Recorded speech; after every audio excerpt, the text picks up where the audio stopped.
Boa tarde a todos. Vou dar início aqui à abertura oficial, né, do exame de defesa de mestrado da Débora. O título é Otimização topológica de estruturas planas reforçadas empregando o acoplamento entre o método dos elementos de contorno geométrico e o método level 7. Quero agradecer aqui desde já a presença da Daniane e do Hugo, que gentilmente aceitaram participar da banca e ser os avaliadores do trabalho da Débora. É um prazer tê-los aqui, mesmo que virtualmente. Então, a gente passa para a sessão agora de apresentação. Aí, na sequência, né, já gostaria de definir a ordem dos avaliadores. A gente começa pela Daniane, depois passo a palavra para o Hugo, e aí depois a gente fecha a sessão para fazer a deliberação. Então, fique à vontade, Débora, para fazer a apresentação. Obrigado. Ótimo, professor. Vocês me escutam bem, só para testar antes da gente começar? Sim, eu estou ouvindo bem. Sim, também. Ótimo. Boa tarde, gente. Meu nome é Débora Maia Guimarães, eu sou orientada pelo professor Edson Leonel. Gostaria de agradecer primeiro ao professor pelo acompanhamento ao longo desse processo de pesquisa e também agradecer aos convidados que estão participando da banca hoje, professora Daniane e professor Hugo. Em especial Hugo, né, que me aportou aí muitos conhecimentos ao longo da pesquisa. Eu vou apresentar a minha defesa de mestrado, que trata da otimização topológica de estruturas planas reforçadas, empregando o acoplamento entre o método de elementos de contorno isogeométricos, que eu vou chamar aqui de ISOMEC para facilitar, e o método Level 7, que eu vou chamar de MLS. O uso racional das matérias-primas, ele é um tema de grande importância na atualidade e na elaboração de projetos de engenharia, principalmente quando a gente fala da indústria da construção civil, que é uma indústria que mais consome matérias-primas do mundo. E, de fato, são 3 bilhões de toneladas de matérias-primas que vão somente à construção civil. E a maioria desses recursos, eles provêm da natureza, ou seja, eles são escassos. Com isso, as etapas de processo, elas precisam ser mais eficazes quanto ao uso dos materiais, de forma a atender aos requisitos de projeto, e normalmente esses processos de elaboração do projeto e execução dele dependem fortemente da experiência do projetista. E normalmente o seu aprimoramento também é feito de forma informal. Então, a otimização, ela vem como uma ferramenta sistematizada para garantir projetos mais econômicos, eficientes e seguros. O processo de otimização estrutural, ele busca otimizar, dentre várias opções, ele busca encontrar, dentre várias opções, aquela que melhor atende aos requisitos de projeto a partir de uma função custo. Os pontos positivos da otimização estrutural que contribuem para a sua disseminação são a redução de custos devido à diminuição do peso total da estrutura, a redução de impactos ambientais e a melhoria da resposta estrutural face a diferentes ambientes. A gente pode classificar a otimização estrutural em 5 tipos. O primeiro é a otimização dimensional, onde a gente busca a melhor distribuição de áreas para seções transversais dos elementos de uma estrutura, ou seja, aqui o domínio ele é fixo.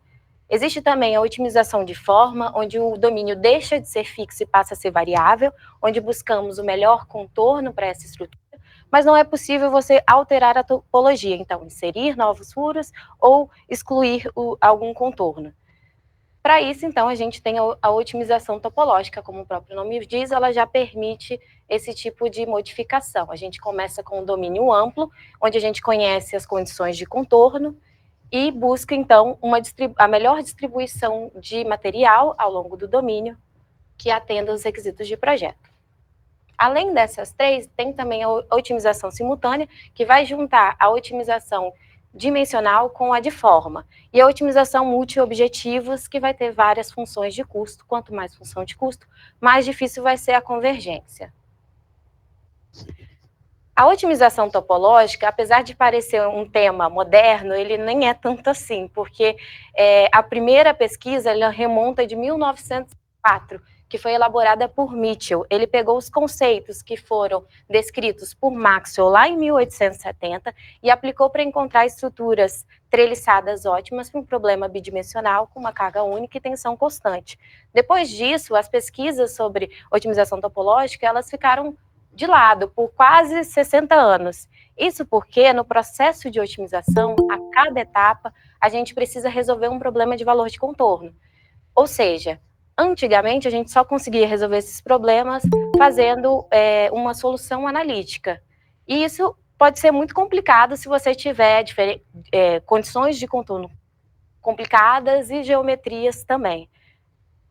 Com isso, apenas após os anos 60, com o advento da computação, é que as pesquisas de otimização topológica se retomaram, porque com a computação foi possível desenvolver métodos de análise estrutural mais aprimorados, como os métodos numéricos, que são métodos elementos finitos, métodos elementos de contorno, entre outros. Em 1988, a primeira pesquisa a apresentar formalmente a otimização topológica foi a de Bensel e Kikuchi, onde ele acoplou o método dos elementos de elementos finitos no problema de otimização topológica. Quando ele fez esse acoplamento, que é o mais comum, ele encontrou alguns inconvenientes, como a dependência de malha, também pode aparecer densidades intermediárias e, além disso, as instabilidades de tabuleiro, que são essas apresentadas no slide. Com isso, essa pesquisa, ela busca implementar um acoplamento utilizando o método dos elementos de contorno, para você aproximar e resolver a solução apenas no contorno do problema, que pode, então, talvez, suprimir esses inconvenientes que foram encontrados acoplando com o MEF. Outras vantagens do MEC é reduzir a dimensionalidade da malha, e isso pode fazer com que a gente tenha um menor tempo de processamento e preparação, e também ele é um método que tem maior precisão na determinação das grandezas internas. Além disso, a sua versão isogeométrica, ela permite a integração com o software SCAD, já que utiliza a mesma função de base para o desenho, né? Trazendo um pouco do histórico do grupo, que contribuíram, né, as pesquisas do grupo do professor Edson, que contribuíram para a atual pesquisa, a gente pode começar lá na pesquisa de mestrado de Vitório Júnior, em 2014, onde ele apresentou uma formulação numérica de otimização topológica para domínios bidimensionais, fazendo o acoplamento do MEC convencional com o MLS. Em 2017, Oliveira, em seu trabalho de doutorado, retomou o trabalho do Vitório Júnior, só que ele trouxe uma abordagem nova para a determinação dos campos de velocidade, que deixou de lado uma visão determinística que vinha sendo implementado nesses métodos de otimização topológica. Em 2019, Neto apresentou uma formulação para análise estrutural de domínios viscoelásticos não homogêneos enrijecidos. E, por fim, em 2020, conseguiu-se, então, juntar a otimização topológica realizada por Oliveira, em 2017, com o método dos elementos de contorno isogeométricos, o que culminou no artigo de Oliveira, Andrade e Leonel. Assim, o objetivo desse trabalho é desenvolver uma formulação numérica de otimização topológica utilizando o acoplamento entre o ISOMEC e o MLS para análise mecânica de estruturas planas reforçadas por fibras. Trazendo um pouquinho de conceitos para a apresentação, primeiro vamos falar sobre o método dos elementos de contorno. Conforme a teoria de elasticidade plana, podemos descrever um problema de valor de contorno por meio da equação de Navier, escrita em termos de deslocamentos. Nessa equação, a gente sabe apenas metade das condições de contorno, a gente precisa encontrar as demais. Para a gente resolver por meio do MEC, a gente precisa primeiro resolver um problema dito fundamental, que é quando a gente aplica uma força concentrada num ponto que a gente chama de fonte dentro do domínio, que essa força ela vai ter que ser representada pela função delta de Dirac, e avalia os deslocamentos num ponto campo F, e isso, a solução desse problema fundamental, ele foi dado por Kelvin em 1848, que está mostrada aqui no slide para os deslocamentos fundamentais.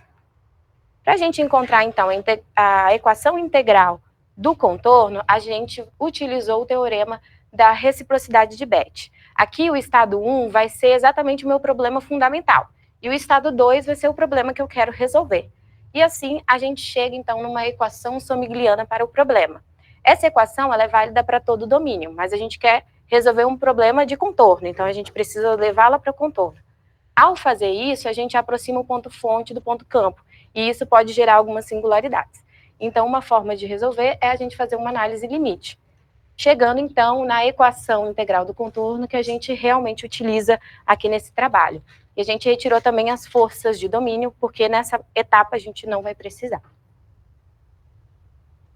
Ok, até aqui a gente não usou nenhuma aproximação. E agora, então, que a gente inclui a questão da discretização dos elementos no contorno, utilizando, então, elementos com dimensões finitas e aproximando as grandezas mecânicas e de geometria a partir das funções de forma, no caso do MEC convencional, lagrangianas, que são apresentadas abaixo.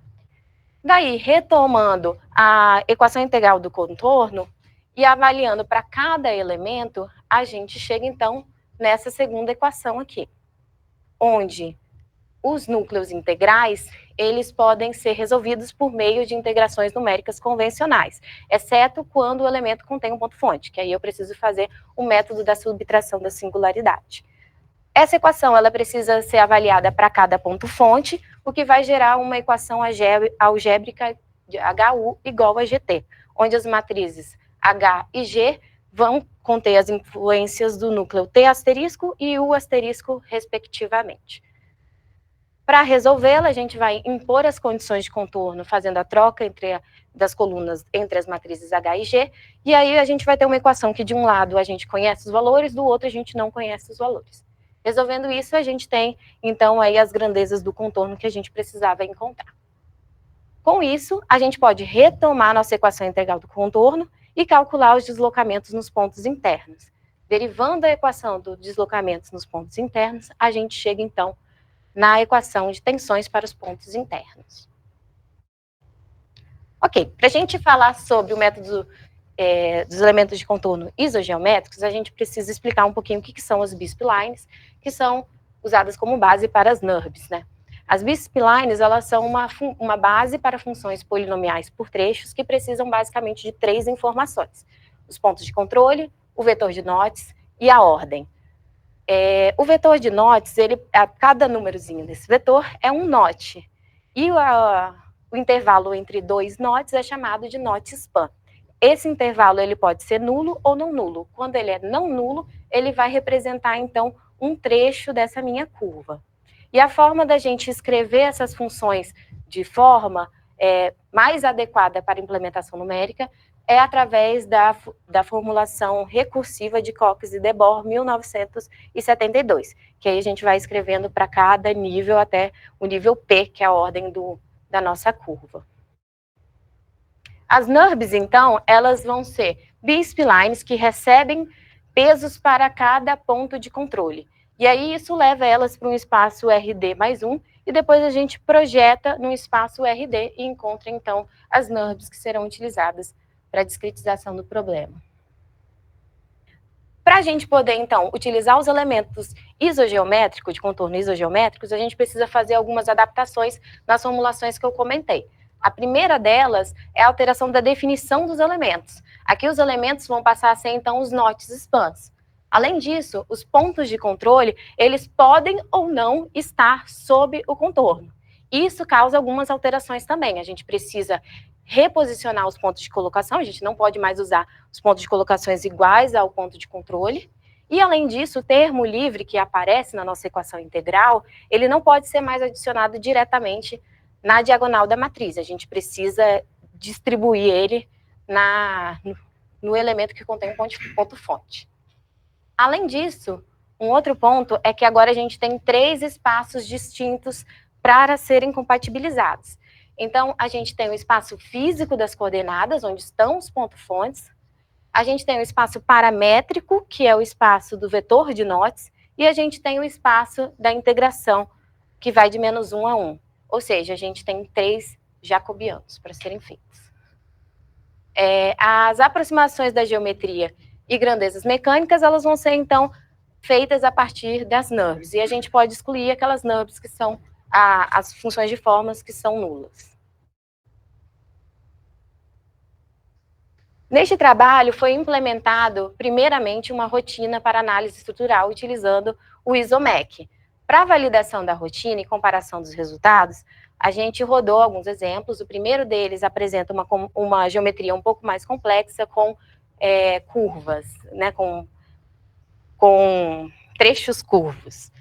E para discretizar isso através do método de elemento de contorno, foram utilizadas, então, 60 pontos de controle, que no caso vão ser iguais ao ponto de colocação aqui, iguais à quantidade, eu digo, e 16 NURBS, onde a gente vai ter NURBS de grau 2 nos trechos retilíneos e NURBS de grau 4 nos quartos, 1/4 de círculos, né?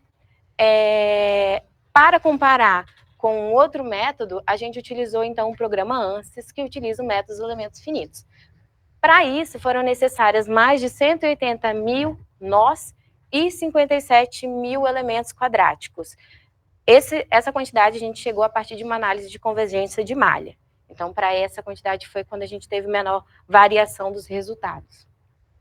Olhando os resultados para os deslocamentos no perímetro, a gente tem uma boa concordância entre as duas metodologias, mostrando que no ISOMEC a gente consegue boa acurácia, mesmo com uma quantidade bem inferior de pontos de controle e elementos. Olhando para a tensão de von Mises nos pontos internos, a gente também confirma que a metodologia aplicada tem boa acurácia, né? Para a gente incluir as fibras nesse problema, a gente tem diversas maneiras de fazer isso. Uma delas, e é a que a gente adota nesse trabalho, é a superposição dos efeitos. Ou seja, a gente tem um domínio que contém a fibra e separa. A gente tira a fibra desse domínio. E a gente analisa separadamente o domínio, usando o MEC isogeométrico, e separadamente a fibra, usando o MEC lagrangiano. Na fibra, a gente usa apenas o MEC lagrangiano, porque elas vão ser retilíneas, então não tem muita necessidade da gente usar os isogeométricos, né, os elementos isogeométricos. Quando a gente faz isso, aparecem, então, forças distribuídas ao longo da linha onde estava o enrijecedor, que são as chamadas forças de aderência, que fazem a conexão entre esses dois problemas. A equação integral para esse problema do domínio, ela vai ser feita a gente buscando lá a do ISOMEC, e a gente retoma com as forças de domínio que antes a gente não havia considerado, porque aqui a gente tem as forças de aderência. Então, a gente precisa integrar ao longo da linha de carga essas forças de aderência. E a gente encontra a nossa primeira equação algébrica. Depois, a gente precisa de uma outra equação para resolver o problema. E a gente usa, então, a equação para os deslocamentos nos pontos internos posicionados em cima da fibra. Mas ainda assim, a gente tem 3 incógnitas e 2 equações, então a gente precisa de uma terceira. E a terceira é exatamente o comportamento mecânico da fibra isolado. Falando no comportamento mecânico da fibra, a gente pode considerar a fibra como um problema de barras sob uma carga axial. Então, pegando um infinitésimo e aplicando o equilíbrio de forças, a gente chega, então, numa equação diferencial para o problema. Que, para analisar por meio do MEC, a gente precisa, então, usar o método dos resíduos ponderados, tal que a função peso, ela seja aquela que resolve o problema fundamental. Então, a gente chega na equação integral do MEC para o problema. Essa equação, ela precisa, assim como a anterior que a gente estava contando aqui, ser resolvida para os pontos fontes. No caso aqui do enrijecedor, a gente está considerando que os pontos fontes são apenas os pontos de extremidade do elemento. E depois a gente precisa, então, fazer uma aproximação a partir das funções de forma lagrangiana para a carga distribuída ao longo do elemento.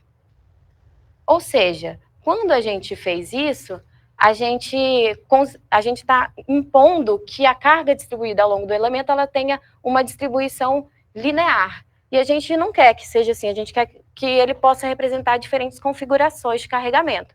Para isso, a gente pode utilizar as equações para os nós internos. Isso não vai afetar o resultado da equação, né, integral do contorno.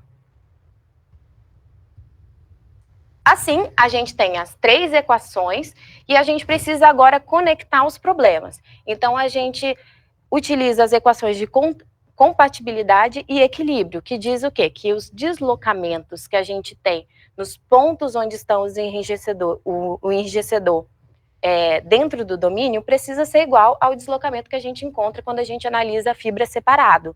E, além disso, as forças de aderência, elas precisam ser iguais nos dois, só que com direção contrária. Aí, então, a gente impõe as condições de contorno, fazendo as trocas da matriz, muito similar ao que a gente estava fazendo antes.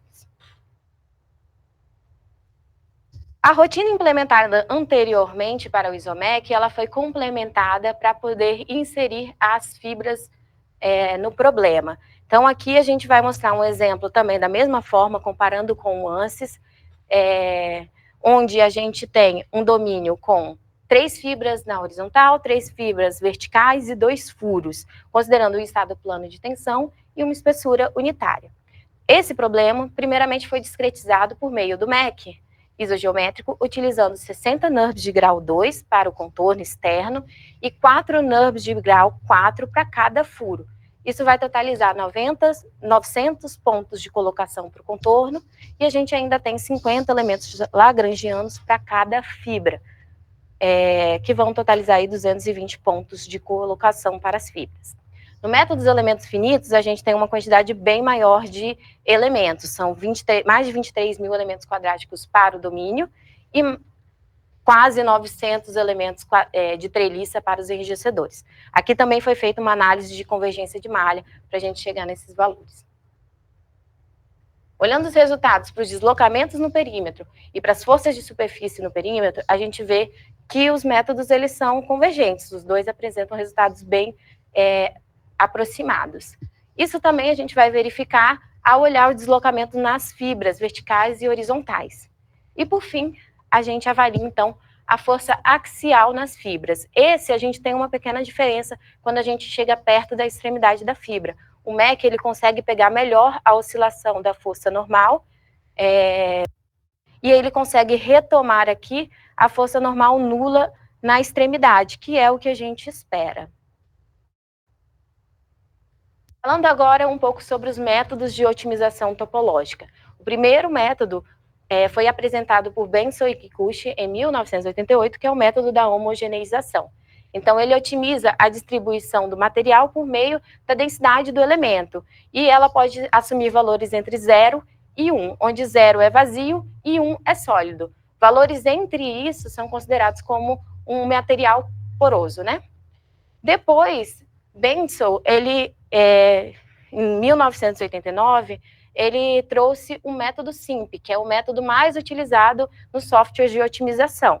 E ele usa como base o método de homogeneização, mas aqui ele penaliza essas funções densidades para jogar ela para os extremos. Assim, a gente evita esses materiais intermediários que não fazem muito sentido. Esses dois métodos que eu acabei de falar, eles são métodos baseados em gradiente. Mas depois também começaram a surgir métodos que são métodos heurísticos, né, que são mais intuitivos.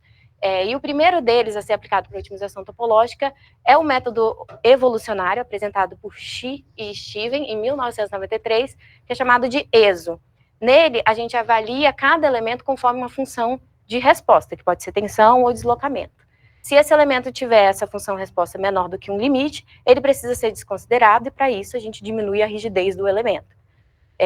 Mas a gente não consegue acrescentar novos elementos em locais que seriam necessários, talvez. Então, Yang et al., em 1999, ele estendeu o método ESO para poder inserir novos elementos. Por fim, a gente chega no método Level 7, que, a princípio, ele não foi criado para resolver problemas de otimização topológica. Ele é uma formulação matemática para representar o movimento de curvas, de interfaces, com velocidade que é dependente da curvatura. Mas, em 2007, em Wigman, eles perceberam que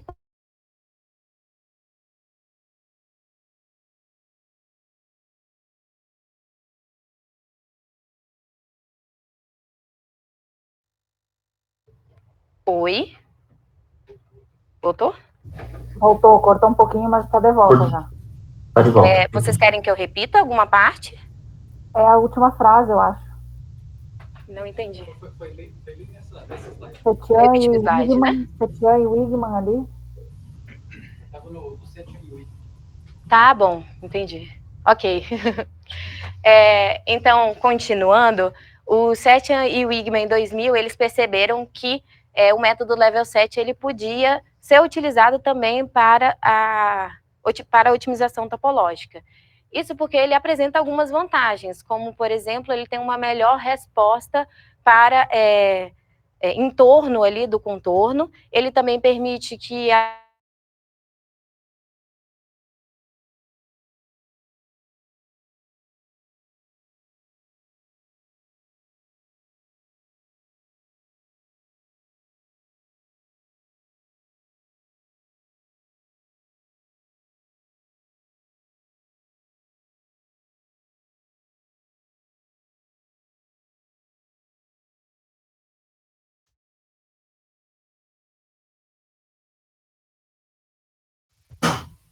Opa, parece que voltou. Foi providencial a queda de internet. Aproveitando para trocar a bateria do microfone. Acontece.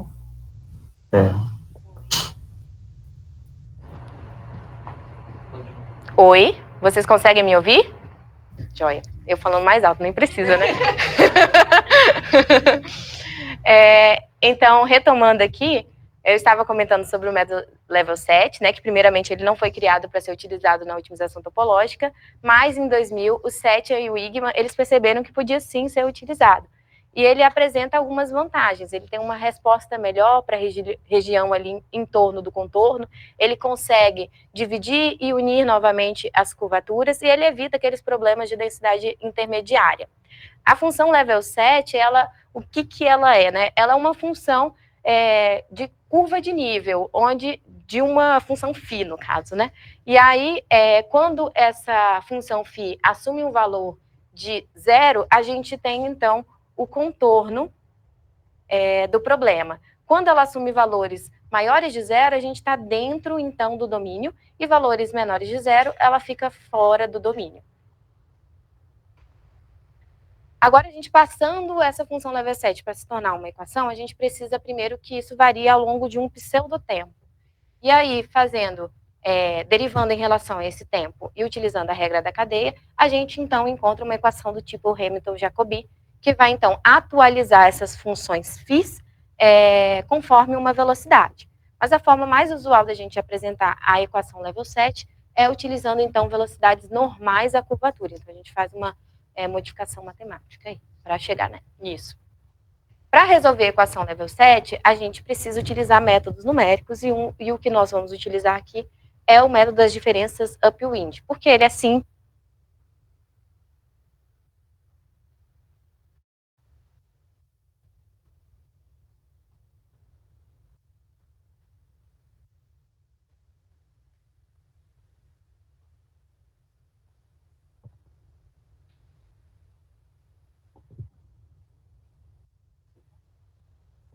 Oi, oi. Vocês conseguem me ouvir? Sim. Acho que a internet não está muito boa aqui hoje. Mas vamos lá. O método de diferenças upwinds para resolver a equação Level 7, ela também é muito adequada para problemas onde a velocidade que vai atualizar essa função não depende da função φ, que é o nosso caso, porque a gente vai utilizar os valores do problema mecânico para atualizar a nossa função. Então, o primeiro passo vai ser discretizar essa equação em relação no tempo, e para resolver as derivadas parciais da função Level 7, a gente utiliza, então, as diferenças finitas upwinds, e para isso a gente precisa estabelecer um grid, onde a gente precisa saber, inicialmente, qual vai ser o valor da função φ, e a gente vai precisar, então, das velocidades em cada um desses pontos do grid, para conseguir evoluir a nossa curvatura. Ok, então, entrando na parte de otimização topológica. Eu vou apresentar aqui alguns conceitos que foram utilizados no trabalho de Oliveira, Andrade e Leonel em 2020, que a gente retomou essa otimização topológica implementada para que a gente incluísse as fibras. Então, falando sobre a OT, para ISOMEC com o MLS, o objetivo da otimização topológica implementada foi minimizar a flexibilidade do problema, tendo como restrição o volume. Então, queria se encontrar um volume alvo, queria chegar num volume alvo.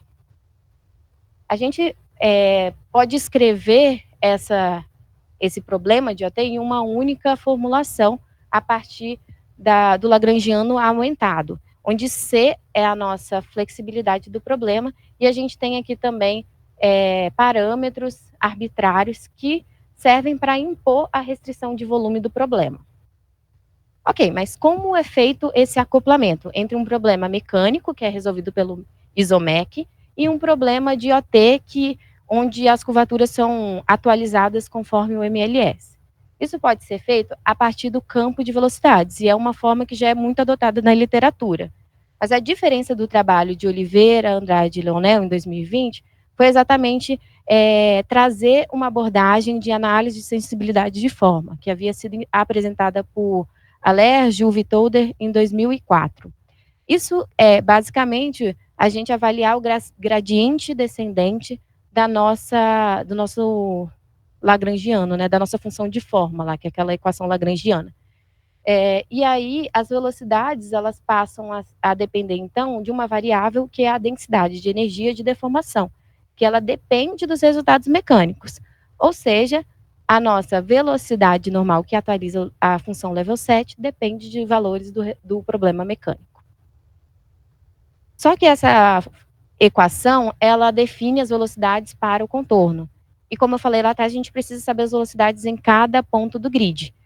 Com isso, a gente vai precisar estender a velocidade, e a forma de estender adotada foi estabelecer uma distância do contorno na qual a gente vai utilizar essa equação, e fora disso, a velocidade vai ser zerada, e também a gente precisa regularizar as velocidades conforme Peng et al. 1999, para que a gente não tenha mudanças muito bruscas do contorno. Outro ponto que a gente precisa também é ter o primeiro valor para a função φ, né, a nossa função level 7. E para isso a gente calcula, então, a menor distância de cada ponto do grid ao contorno. Essa busca da menor distância, ela é feita pelo método chamado Golden Section Search, que é muito parecido com o método da bissecção, mas em vez de eu utilizar uma razão que é metade, né, do caminho, a gente usa uma razão de ouro, que eles chamam. E aí, então, o que você faz é pegar cada trecho onde a gente tem uma função contínua e avaliar pontos, qual que é o resultado da função para aqueles pontos, né? Por exemplo, se aqui em x1 eu tenho uma distância menor do que x2, então quer dizer que todos esses valores aqui mais escuros, eles vão ser maiores, então não é ali que está o meu mínimo. E aí isso eu faço para cada ponto do grid, rodando todo o meu contorno. O método level 7, apesar dele poder juntar e separar os contornos, ele não pode criar furos.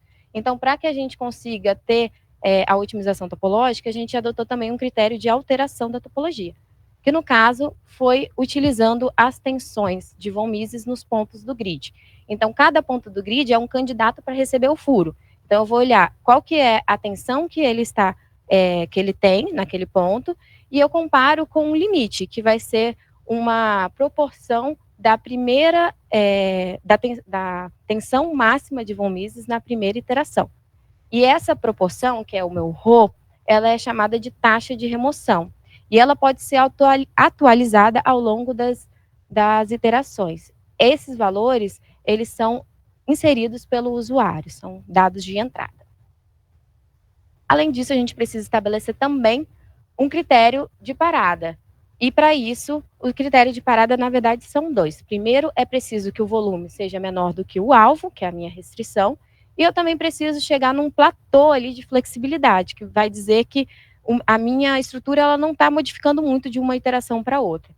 Então, esse platô, a gente considerou que durante 20 iterações não houvessem uma diferença de flexibilidade maior que 0,05%, que é um número bem pequeno. Agora, para inserirmos as fibras nesse problema, a gente já viu, já entendeu bem aqui que a rotina de otimização ela é dividida em dois problemas, né? Que é um problema de análise mecânica e o problema de OT propriamente dito. E a adição de fibras, ela vai modificar principalmente essa parte de análise mecânica, conforme as considerações que foram feitas atrás, lá, no capítulo específico, né, de Isomec com fibras.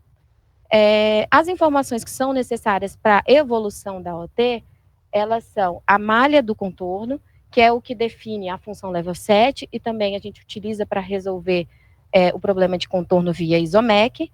A gente tem também as grandezas incógnitas do contorno, que são utilizadas para atualizar as velocidades, e as tensões internas, que possibilitam a alteração de topologia.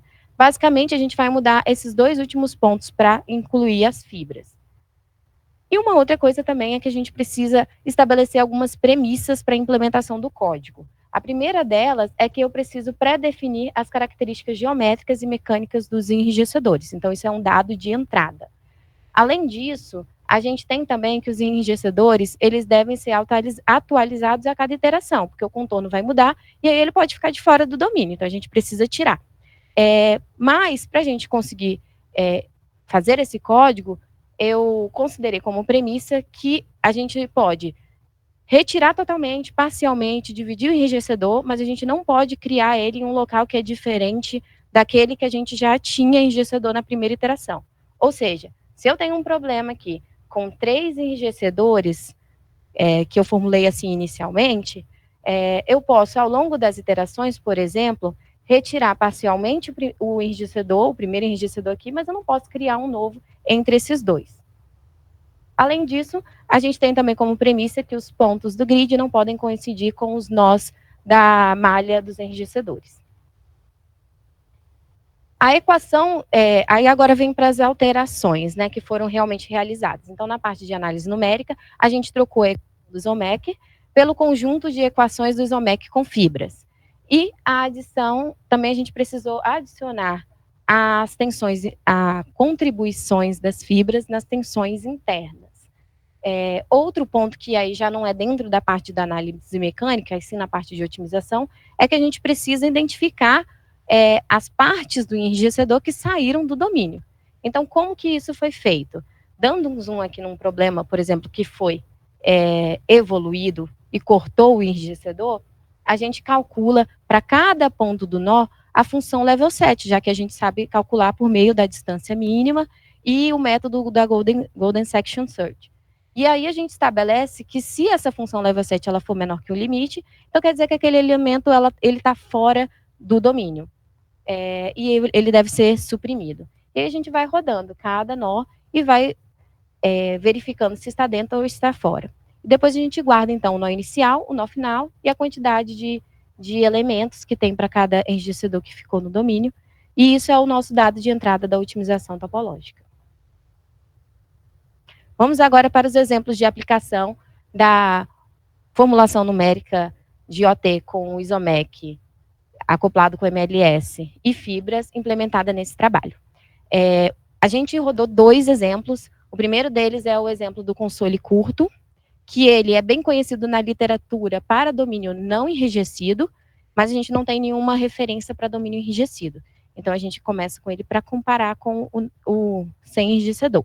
Então, foram adicionados 3 enrijecedores na horizontal, e a gente tem, então, deslocamentos restritos nas partes inferior e superior dessa face esquerda, e a gente tem também uma carga distribuída de 100 Newton por milímetro na parte central da face direita. O objetivo aqui, o não objetivo, né, mas a restrição da nossa otimização topológica é encontrar um volume que seja 30% do volume inicial, e com, no máximo, 300 iterações. A gente discretizou o problema com 8 NURBs, onde a NURB 8, 3 e 6, elas não podem sair do lugar, porque é onde a gente tem condição de contorno escrita. Além disso, foi considerado que a matriz desse problema é similar ao concreto, e o reforço seria similar ao aço. Vamos olhar agora para os resultados. Nós fizemos alguns testes com diferentes grids e também com diferentes conjuntos de parâmetros. Aqui eu começo apresentando para o grid que seria mais grosseiro, que é o 8x8, e a gente percebeu que para esse grid a gente não encontra convergência conforme o critério adotado.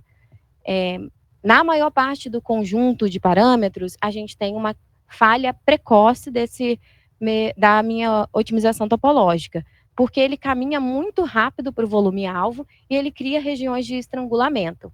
Entretanto, a gente tem dois conjuntos de parâmetros que são apresentados aqui à direita, que são para gama 0 igual a 0, lambda 0 igual a 0, gama 0 médio ou I grande, que é o de 100 e 1000, e o alfa G próximo de 1. Nesses casos, apesar da gente não ter tido a convergência por meio do método, por meio do critério adotado, a gente tem uma aparente convergência. Por quê?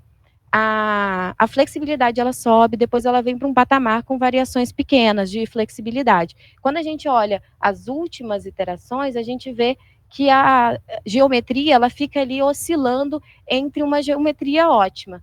Ou seja, a gente pode dizer que a gente chegou numa geometria ótima, mas essas variaçõezinhas, esse movimento oscilatório, faz com que a flexibilidade seja diferente. No segundo caso aqui, essa amplitude dessa oscilação ela passa a ser um pouco maior porque ele perde um pouquinho a condição de contorno. Mas, em ambos os casos, a gente percebe que a topologia final ela fica muito similar com a topologia encontrada na referência sem fibras.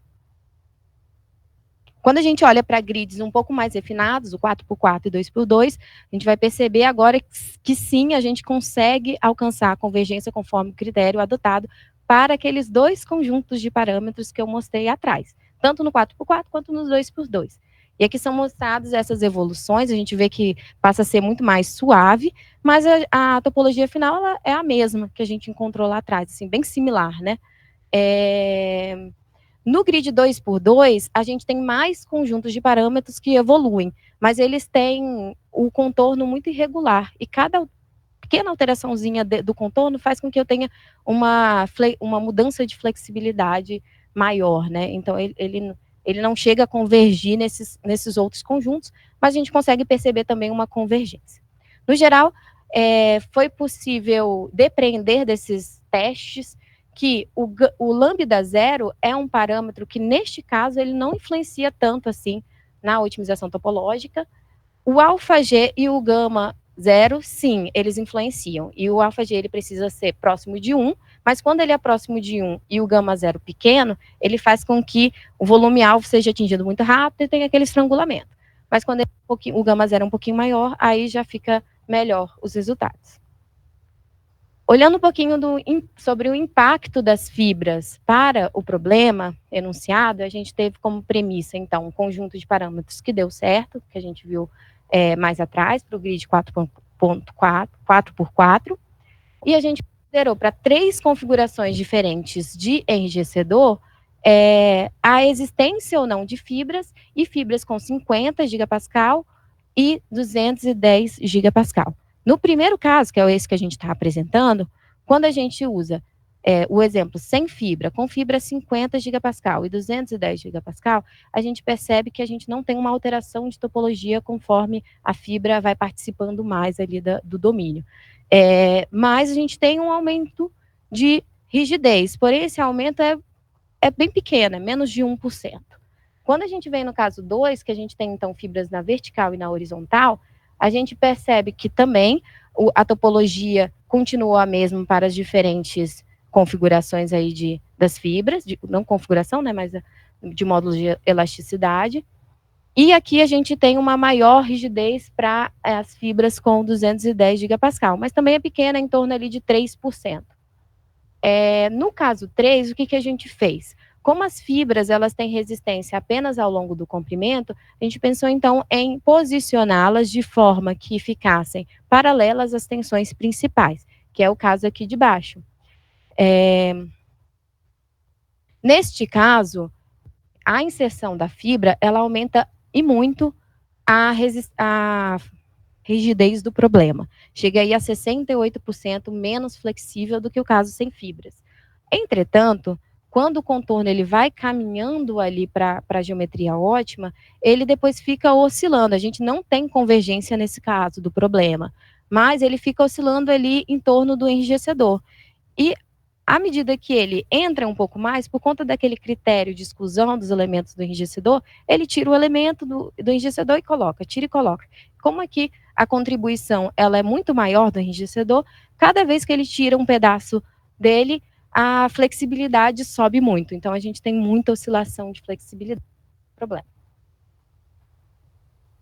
Próximo problema é o console com carga no canto, para a gente conseguir avaliar, então, um esforço de flexão. Ele é um pouco, quanto aos dados de entrada, ele é um pouco similar ao anterior, mas aqui a gente tem 7 NURBs, onde a NURB 2, 5 e 7 são aquelas que não vão ser alteradas ao longo das iterações por conta das condições de contorno.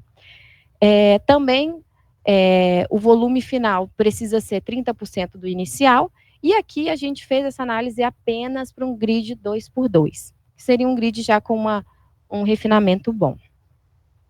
Essa análise ela foi feita para diferentes conjuntos de parâmetros, então a gente variou cada um desses parâmetros. Mas eu vou apresentar aqui apenas variando o gama zero, que foi o mais importante para o processo de otimização, deixando o alfa G em 0,98 e o lambda 0 igual a 0.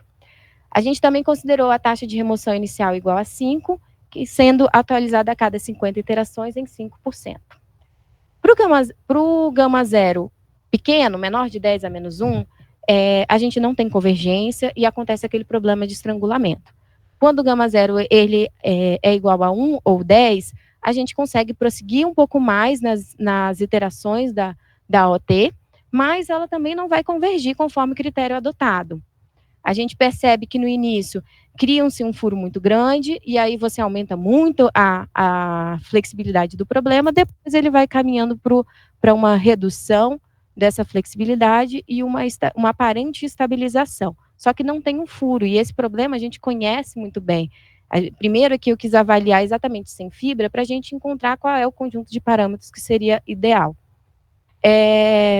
E aí depois ele começa, então, a inserir os furos e retirar. Insere, retira, insere, retira. Então a gente percebe que a taxa de remoção, ela também é um fator que vai alterar a estabilidade da otimização topológica. Então, nos próximos exemplos, a gente restringiu a inserção de furos. Então, a gente para de atualizar a taxa de remoção a partir de 300 iterações e para de inserir furos a partir de 350 iterações. E para o gama zeros de 100 e 1000, a gente já tem uma convergência da flexibilidade um pouco mais suave. Nesse caso aqui, ele insere o furo, esse furo ele começa a crescer, e aí depois a geometria externa ela fica variando em torno de uma geometria ótima, e até que você já não pode mais o furo ele começa a diminuir e ele some. Mas essa começa a oscilar demais. Então, a gente percebeu que talvez devesse parar a otimização um pouco antes desse aumento de flexibilidade, encontrando uma topologia ótima, que é um pouco similar com a do benchmark, que a gente vai olhar mais à frente. Eu mostro mais à frente. Então, pegando para esse conjunto de parâmetros que deu um pouco mais certo, para o exemplo sem fibras, a gente incluiu as fibras na direção das tensões principais. Então, nesse caso, a gente vê que ele tira bastante material no início, depois o contorno ele tenta reinserir as fibras no domínio. Quando ele consegue pegar as fibras dentro do domínio, a flexibilidade ela cai muito, mas ao mesmo tempo a gente tem aquele problema que eu comentei, de oscilação muito grande da flexibilidade, porque ele fica oscilando, tirando e inserindo as fibras. Nesse exemplo aqui, a gente para de inserir as fibras a partir de 150 iterações. No próximo, eu vou parar de inserir a partir de 350. Eu quis ver se, deixando mais tempo inserindo furos, a gente iria aparecer aquele furo que aparece no exemplo sem fibra. Aparece, mas depois o contorno ele suprime aquele furo para poder incluir a fibra. Olhando aqui, então, o impacto das fibras para esse problema, a gente percebe, né, que o exemplo sem fibra ele se aproximou um pouco da nossa geometria ótima encontrada na literatura, e o problema com fibra ele alterou a topologia ótima final. além de ter aumentado também a rigidez do problema. Então, a gente diminuiu a flexibilidade em 75% nesse caso. Então, a gente consegue perceber que a rotina de otimização topológica aqui implementada com a inclusão das fibras, ela vai depender fortemente de 3 itens, que são os parâmetros da otimização para a imposição do volume, o refinamento da malha do MLS, não do problema mecânico, né, e sim da otimização, que quanto mais refinada, a evolução parece ser mais suave, mas também a gente passa a ter um tempo mais demorado de processamento, porque a gente tem mais pontos internos para analisar. E olhando para os resultados, tanto para o console curto quanto para o console com carga no canto, a gente tem um aumento de rigidez quando a gente posiciona as fibras, principalmente quando elas estão posicionadas de forma a pegar ali os esforços normais do problema. Na primeira, a gente não tem alteração de topologia por conta da inserção da fibra, mas no segundo exemplo, a gente já tem uma alteração. Entretanto, quando a gente coloca as fibras nessa posição que é mais vantajosa para a rigidez, a gente tem grande instabilidade da rotina, por conta dessas oscilações de flexibilidade. No geral, era isso que eu gostaria de apresentar da minha pesquisa de mestrado. Eu agradeço muito a atenção de todos e estou à disposição para dúvidas.